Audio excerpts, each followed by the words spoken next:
तो एपिसोड की स्टार्टिंग होते और हम देख पाते हैं कि तांजीरो एक विलेज में पहुंच चुका होता है और उसको बास्केट बनाने के लिए बैम्बू की ज़रूरत होती है।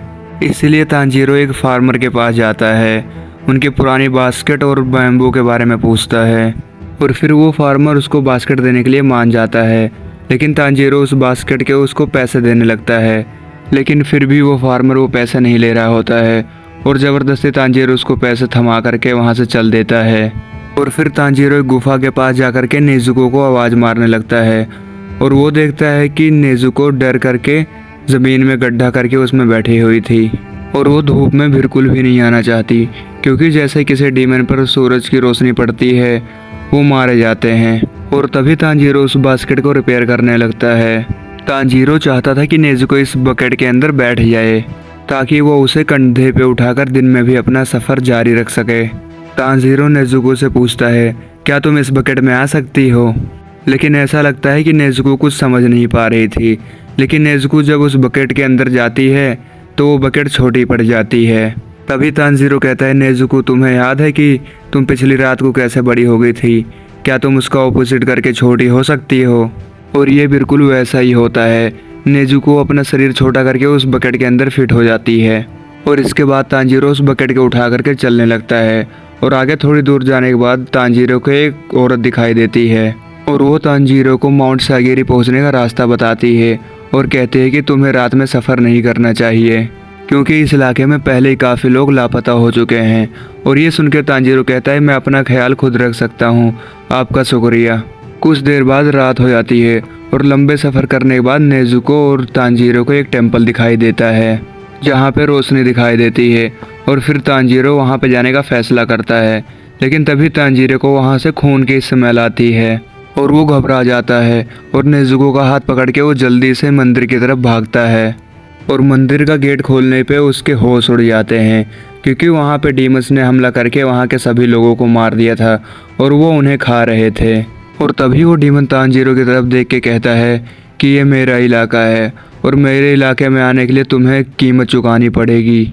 और उस डीमन को जैसे ही पता चलता है कि तांजीरो एक इंसान है, वो तुरंत तांजीरो के ऊपर हमला करने के लिए आ जाता है। लेकिन तांजीरो अपनी कुल्हाड़ी से उस डीमन के गले पे वार कर देता है और तभी डीमन कहता है कि कुल्हाड़ी का हमला इतना बुरा नहीं था, लेकिन इस जैसे छोटे जख्मे अभी तुरंत ठीक हो जाएंगे। और अचानक से वो डीमन टेलीपोर्ट होकर के तांजीरो के ऊपर जाके बैठता है और उसका गला दबाने लगता है, जिससे तांजीरो का दम घुटने लगता है। तभी डीमन कहता है कि मैं तुम्हारा गला उखाड़ दूंगा।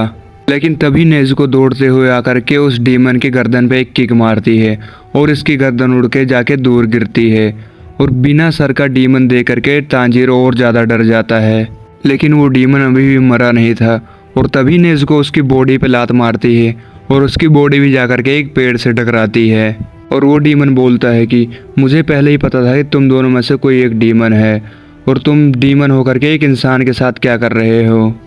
और तभी डीमन अचानक से खड़ा होकर के नेजुको के ऊपर वार करने लगता है और ये देखकर तांजीरो उसकी मदद करने के लिए आगे बढ़ता है। लेकिन तभी तांजीरो देखता है कि उस डीमन के सर में 2 हाथ निकल आए हैं और वो तांजीरो के ऊपर हमला कर देता है और वो दोनों लड़ने लगते हैं। लेकिन तभी तांजीरो गुस्से में आकर के अपना सर उस डीमन के सर पे मारने लगता है और तांजीरो को उस हमले से डीमन को थोड़ा नुकसान होता है। और तभी तांजीरो अपना एक लास्ट बार करके उसको अपनी कुल्हाड़ी के साथ एक पेड़ पर देकर मारता है, जिससे उस डीमन का सर और दोनों हाथ बंध जाते हैं। उसके बाद तांजीरो नेजुको को बचाने जाता है और थोड़ी देर ढूंढने के बाद वो नेजुको को देखता है और उस डीमन से लड़ने के बाद नेजुको की भी हालत भी काफ़ी ज़्यादा ख़राब हो गई है। और ये देखकर तांजीरो गुस्से में आकर उस डीमन को धक्का देता है, लेकिन उस डीमन के साथ तांजीरो भी पहाड़ी से नीचे गिरने लगता है। लेकिन नेजुको उसको बचा लेती है और डीमन का शरीर नीचे गिरने के बाद उसके सर में भी मूवमेंट होना बंद हो जाता है। और तभी तांजीरो उस डीमन के सर के पास जाकर के एक खंजर निकालता है और कहता है कि ये वो डीमन नहीं है जिसने मेरे घर वालों को मारा था, क्योंकि इसकी स्मेल थोड़ी अलग है। लेकिन फिर भी इस डीमन को भी मारना होगा, अगर नहीं मारा तो ऐसा ही ये लोगों को मारता रहेगा। लेकिन तांजीरो की हिम्मत नहीं होती इस डीमन को मारने की। और तभी वहाँ पर एक शख्स आता है जिसने अपने मुंह के ऊपर रेड कलर का मास्क लगाया हुआ था और वो बंदा तांजीरो से कहता है कि तुम इस हथियार से इस डीमन को नहीं मार सकते, और वो इस बड़े पत्थर की तरफ इशारा करता है। और ये सुनकर तांजीरो को पता चल जाता है कि उसे इस पत्थर से उसका सर कुचल के मारना होगा। लेकिन फिर से तांजीरो के साथ वही होता है, वो उसको मारने की हिम्मत नहीं जुटा पाता है, क्योंकि आज तक उसने किसी भी चीज़ की जान नहीं ली थी।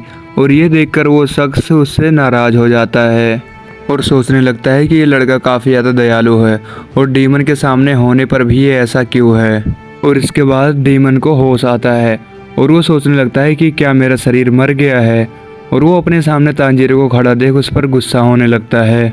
लेकिन तभी सूरज निकलते ही सूरज की किरण जैसे उस डीमन पे पड़ती है, वो जल के राख में बदल जाता है।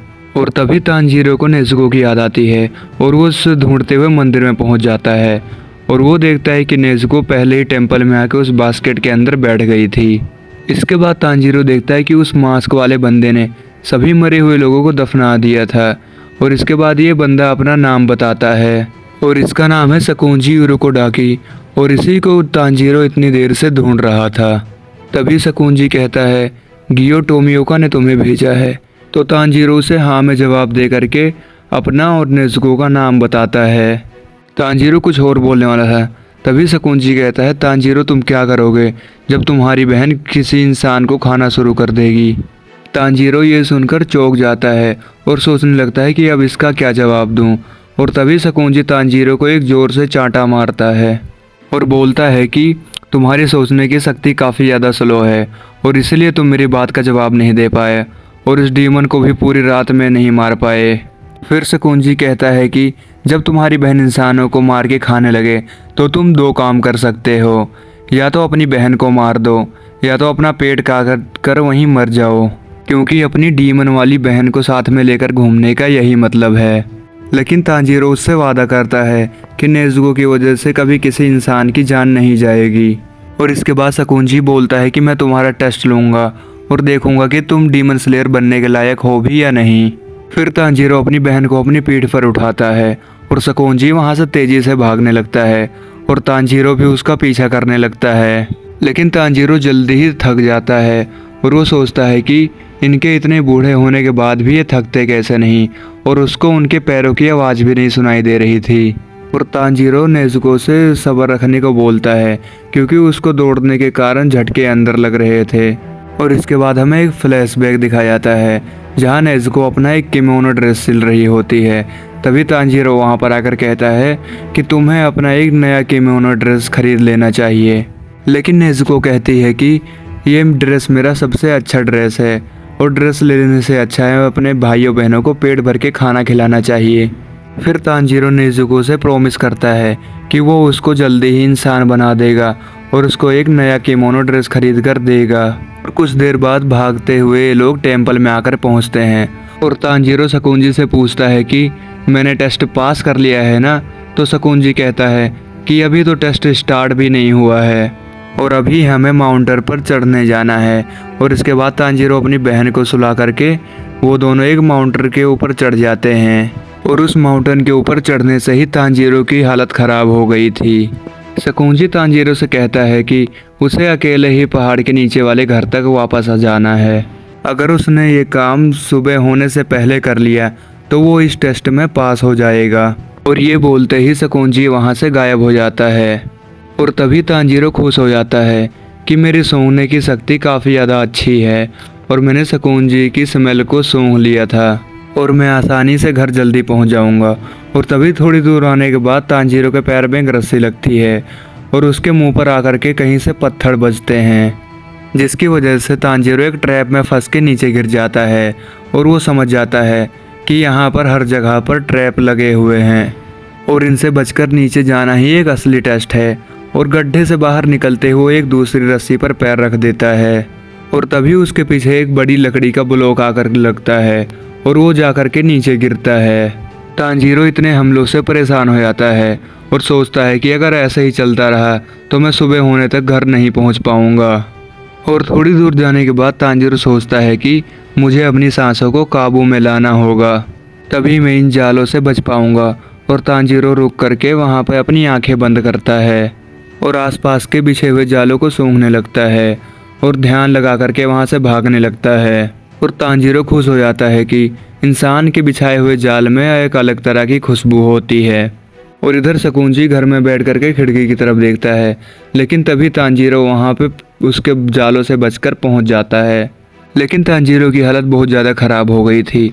और इसके बाद हमें एक फ्लैशबैक दिखाया जाता है जिसमें गयू ने शकुंजी को एक लेटर भेजा था, जिसमें लिखा था कि मैं आपके पास एक लड़के को भेज रहा हूँ जो कि डीमन स्लेयर बनना चाहता है और उसकी बहन एक डीमन बन चुकी है, लेकिन मुझे पूरा भरोसा है कि वो किसी इंसान पर हमला नहीं करेगी। इन दोनों में कुछ अलग बात है और इस लड़के में आपकी तरह सूंघने की शक्ति काफ़ी अच्छी है। शायद ये कोई अच्छा रास्ता ढूंढ लें और आपका उत्तराधिकारी बन सकें। मैं रिक्वेस्ट करता हूँ कि आप इनको ट्रेन करें। मैं आपका प्यारा गियो। और कहानी प्रेजेंट में आती है और शकुंजी बोलते हैं कि मैं तुम्हें अपना स्टूडेंट बनाने के लिए तैयार हूँ।